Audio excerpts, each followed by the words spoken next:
যে সকল বাংলাদেশি অনুপ্রবেশকারী ভারতে এসেছেন তাদেরকে খুঁজে খুঁজে বের করা হবে এবং উল্টো ঝুলিয়ে শাস্তি দেওয়া হবে। কার্যত এরকমই কড়া ভাষায় এই প্রথম বাংলাদেশি অনুপ্রবেশকারী নিয়ে মুখ খুললেন ভারতের স্বরাষ্ট্রমন্ত্রী অমিত শাহ। সাম্প্রতিক সময়ে ভারত এবং বাংলাদেশের সম্পর্কে একাধিক বিষয় নিয়ে জটিলতা তৈরি হয়েছে। সীমান্ত রক্ষা হোক কিংবা তিস্তা চুক্তি, কোনো ক্ষেত্রে অমিত শাহকে এই রকম কড়া মন্তব্য করতে শোনা যায়নি। তাই অমিত শাহর এই মন্তব্য শুধু যে নির্বাচনী প্রচারের জন্য করা নয় তা হয়তো বুঝতে পেরেছেন অনেকেই। কার্যত অনেকে মনে করছেন ভারতের প্রতিবেশী রাষ্ট্র বাংলাদেশকে কড়া ভাষায় রীতিমতো হুঁশিয়ারি দিলেন এই প্রথম ভারতের স্বরাষ্ট্রমন্ত্রী অমিত শাহ। মনে রাখতে হবে, মোদির এই মন্ত্রিসভায় অত্যন্ত গুরুত্বপূর্ণ ব্যক্তি হলেন অমিত শাহ। অনেকে ওনাকে সেকেন্ড ম্যানও বলেন। সেখানে দাঁড়িয়ে মোদির পরে অমিত শাহর এরকম মন্তব্য নিঃসন্দেহে বাংলাদেশে যে ইউনিট সরকার তাদের বিপাকে ফেলতেই পারে। যদিও ইউনিট সরকার এখন অন্তর্কলহতেই জেরবার। কিছুদিন আগে বাংলাদেশের বিএনপির পক্ষ থেকে পরিষ্কারভাবে বলা হয়েছিল সংবিধান পরিবর্তন করার জন্য ইউনিসকে ক্ষমতায় আনা হয়নি, কিন্তু আজকেও বিএনপির পক্ষ থেকে যে প্রেস কনফারেন্স করা হলো সেখানে ইউনিসের বিদ্রোহী সত্তা নিয়েই প্রশ্ন তুলে দেওয়া হলো সরাসরি। সব মিলিয়েই আজকের এই প্রতিবেদন।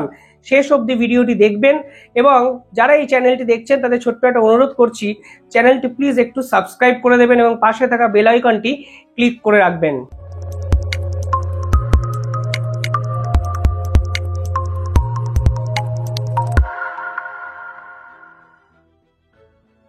একজন অরাজনৈতিক ব্যক্তিত্ব হয়ে রাজনীতির মসনদে বসা যে কতটা কষ্টকর তা হয়তো বুঝতে শুরু করে দিয়েছেন মোহাম্মদ ইউনূস।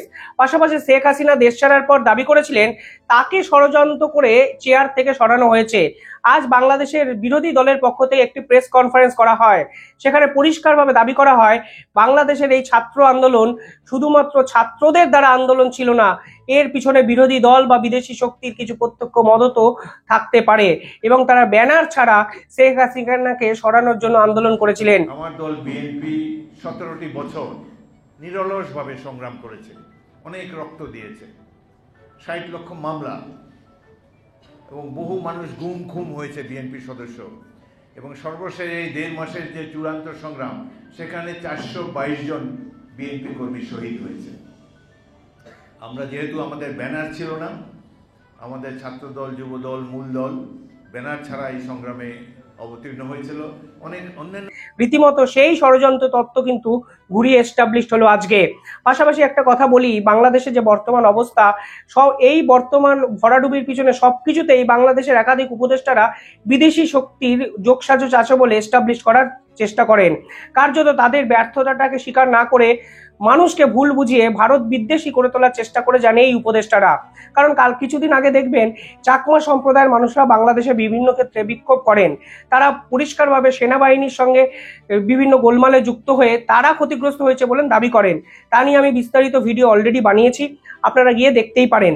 পাশাপাশি বলে দিই, এই যে চাকমা সম্প্রদায়ের মানুষের এই যে ঝগড়াঝাটি গন্ডগোলের সূত্রপাত, এর পিছনে বাংলাদেশের প্রধান উপদেষ্টা নাই মন্তব্য করে বলেছেন এর পিছনে বিদেশি শক্তির যোগসাজশ আছে। কথাটা কতটা হাস্যকর তো অবশ্যই। পাশাপাশি একজন অরাজনৈতিক, অপরিপক্ক এবং রাজনৈতিক কোনো জ্ঞান না থাকলেই যে এই ধরনের কথা বলা যায় তা হয়তো বুঝতে পারছেন অনেকেই। পাশাপাশি প্রতিবেশী দেশের সঙ্গে সম্পর্ক নষ্ট হচ্ছে এ সকল কথায়। একাধিক ভারত বিরোধী কথা বলার জন্য আজকাল ভারতের প্রধানমন্ত্রী নরেন্দ্র মোদী টাইমও দিতে চাইছেন না মোহাম্মদ ইউনূসকে। পাশাপাশি বাংলাদেশের যে অর্থনৈতিক পরিকাঠামো তাতে বাংলাদেশ সরকার কার্যত বাধ্য হয়েছে ভারতের সঙ্গে সম্পর্ক রক্ষা করার জন্য ভারতে ইলিশ পাঠানোয়।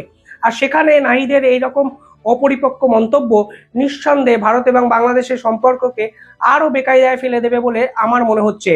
যাই হোক, এবার আসল কথায় ফিরি। বিএনপির পক্ষ থেকে একটি প্রেস কনফারেন্স করা হয়েছে, যেখানে পরিষ্কারভাবে বলা হয়েছে এই সকল উপদেষ্টা এবং প্রধান মোহাম্মদ ইউনূস তিনি তো কোনো বিপ্লব করেই রাজনৈতিক চেয়ারে আসেননি, তাই বিপ্লবের অর্থ তারা কি বুঝবেন। এত রক্তপাতের পর, এত ত্যাগ তিতিক্ষার পর যে উপদেষ্টা পরিষদ গঠিত হলো, এদের অধিকাংশেরই তো বিপ্লবী চরিত্র নাই। প্রফেসর ইউনূস থেকে শুরু করে কেউই তো বিপ্লবে অংশগ্রহণ করেনি, একমাত্র জনাব আসিফ নজরুল।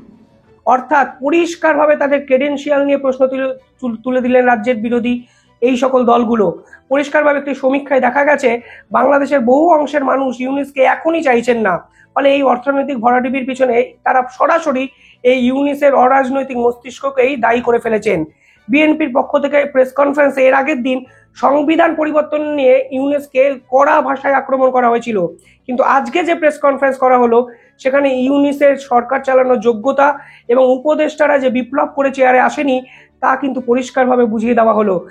অর্থাৎ মোহাম্মদ ইউনূস পরিষ্কারভাবে রাজনৈতিক চাপানুতোর এবং প্রেশারটা বুঝতে শুরু করে দিয়েছেন, যা কার্যত পতনের দিকে নিয়ে যাচ্ছে বাংলাদেশের এই অন্তর্বর্তীকালীন সরকারকে। এবার অন্যদিকে ফিরি, ভারত পরিষ্কারভাবে বাংলাদেশের সঙ্গে সম্পর্ক যে আর সে অর্থে গভীরভাবে রাখতে চাইছে না, তা একাধিক স্টেটমেন্টেই আমরা আগের ভিডিওতে বলেছি। তারা বিভিন্ন ক্ষেত্রে ডিপ্লোম্যাটিক ওয়েতে বিজনেসগুলো কন্টিনিউ করতে চাইছে, কিন্তু ভারত বাংলাদেশকে কার্যত বুঝিয়ে দিতে চাইছে তোমরা আমাদের চুপ করে থাকাটা দুর্বলতা ভেবো না। তার জন্য তারা একাধিক উপায়ে ভারতের এবং বাংলাদেশের যে ব্যবসা বাণিজ্য করত সেগুলোকে আস্তে আস্তে করে স্থগিত করার পরিকল্পনাও ভবিষ্যতে করতে পারে বলে মনে করছেন। আর সেখানে দাঁড়িয়ে অমিত শাহ মন্তব্য করলেন, যে সকল অনুপ্রবেশকারী কাটা তার পেরিয়ে এই রাজ্যে বা এই রাষ্ট্রে বিভিন্ন ক্ষেত্রে ঢুকেছেন তাদেরকে খুঁজে খুঁজে আইডেন্টিফাই করবে ভারতবর্ষ। एक बार झारखंड सरकार बदल दीजिए, मैं आपको वादा करता हूं रोहिंग्या और बांग्लादेशी घुसपैठियों को चुन चुन कर झारखंड के बाहर भेजने का काम भारतीय जनता पार्टी करेगी। কারণ মনে রাখতে হবে, বাংলাদেশ থেকে যত পরিমাণ অনুপ্রবেশকারী সারা বিশ্বে স্প্রেড আউট হয় তা ভারতবর্ষর বা এশিয়ার অন্য কোনো দেশে কিন্তু এইভাবে স্প্রেড আউট হয় না। অর্থাৎ একটি সমীক্ষা বলছে এই বিশ্বে প্রায় 280 মিলিয়ন অনুপ্রবেশকারী একটা দেশ থেকে অন্য দেশে যায়, সেখানে বাংলাদেশের স্থান কিন্তু ষষ্ঠে। অর্থাৎ বুঝতেই পারছেন, ভারত যদি এই অনুপ্রবেশকারীদের জন্য দরজা পাকাপাকিভাবে বন্ধ করে দেয় তাহলে কিন্তু সব থেকে বড় অর্থনৈতিক শুধু নয় রাজনৈতিক সংকটে পড়তেই পারে বাংলাদেশ। পাশাপাশি আরো যে তথ্য আমাদের সামনে উঠে এলো তা নিঃসন্দেহে বাংলাদেশের বেহাল অবস্থাকেই এস্টাবলিশ করে। বাংলাদেশে এবার খুঁজে খুঁজে সাংবাদিকদের নামে মামলা করা হচ্ছে। আপনারা জানেন ইতিমধ্যেই শেখ হাসিনার একাধিক মন্ত্রীদের বিরুদ্ধে মামলা করা হয়েছে, তাদেরকে কারাগারে ঢোকানো হয়েছে। স্বয়ং শেখ হাসিনার বিরুদ্ধে 150টি মামলা করা হয়েছে, যার অধিকাংশই আদালতে টিকবে না বলে মনে করছেন আইন বিশেষজ্ঞরা। কিন্তু এবার যে সাংবাদিকদের উপর মামলা করা হলো সেই সাংবাদিকরা নাকি যে ঘটনা যখন হয়েছিল সেই জায়গাতেই ছিল না। এমন একজন সাংবাদিকের বিরুদ্ধে মামলা করা হয়েছে যিনি 5 তারিখ বা 6 তারিখ কোনো নির্দিষ্ট কাজে ছিলেন, কিন্তু ঘটনা যেখানে হয়েছে সেখান থেকে সেই কাজের জায়গায় এতটাই দূরত্বে এবং যিনি মামলা করেছেন তিনিও এই সাংবাদিককে চেনেন না। অন্তত DW বাংলা এরকমই একটা সংবাদপত্র নিউজ কিন্তু প্রকাশিত করেছে। অর্থাৎ এই সাংবাদিকদের বিরুদ্ধে প্রধান অভিযোগ তারা হাসিনা সরকারের ঘনিষ্ঠ ছিল। এবার বিষয় হলো, সরকারের ঘনিষ্ঠ সাংবাদিকদের হতেই হয়, নিউজ বলুন সোর্স বলুন বিভিন্ন কারণে সাংবাদিকরা যে ক্ষমতার পাশাপাশি থাকবেন এটাই স্বাভাবিক, কারণ তারা সংবাদ মাধ্যমে সে খবরগুলো লিখবেন, মানুষের মধ্যে সে কথাগুলো ছড়িয়ে পড়বেন।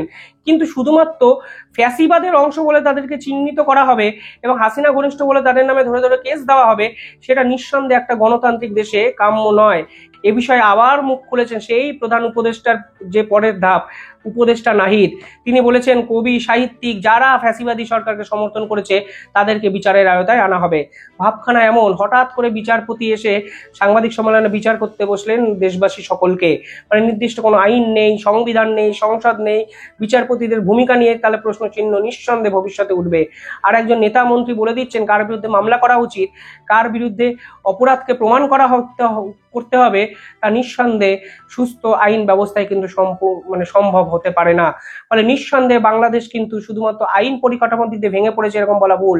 রাজনৈতিক অবক্ষয়, সাংস্কৃতিক অবক্ষয়, পাশাপাশি মস্তিষ্ক বিভ্রাট যে ধরনের কথাবার্তা তারা বলছেন, নিঃসন্দেহে এই অবস্থা থেকে ঘুরে দাঁড়ানো কিন্তু সব থেকে বড় চ্যালেঞ্জ হতে পারে এই ইউনিট সরকারের।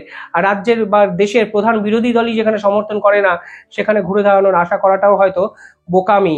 পাশাপাশি মনে রাখতে হবে, ভারত কিন্তু পরিষ্কারভাবে বাংলাদেশকে হুঁশিয়ারি দিয়ে বুঝিয়ে দিলেন অনুপ্রবেশকারীদের সামলাও।